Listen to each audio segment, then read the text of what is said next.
అందరికీ నమస్కారం. ఈరోజు వీడియోలో మనం సంక్రాంతి రోజు తప్పకుండా చేయాల్సిన 2 విషయాలేంటో తెలుసుకుందాం. సంక్రాంతి రోజు దారిద్ర్యం పోవాలంటే శివుడికి నెయ్యితో అభిషేకం చేయాలి. కాచి చల్లార్చిన నెయ్యి కొంచెం గడ్డ పడుతుంది గదా!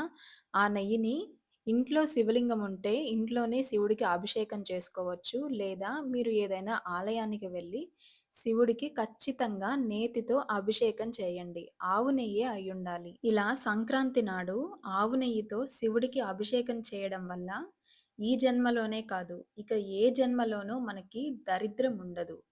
అలాగే భోగి నాడు కానీ, సంక్రాంతి నాడు గానీ చిన్న గిన్నెతో పెరుగు, అందులో కొంచెం చక్కెర వేసి పిల్లల చేత ఎవరికైనా దానం ఇచ్చినట్లయితే పిల్లలకి జ్ఞానం పెరుగుతుంది. చదువులు బాగా వస్తాయి.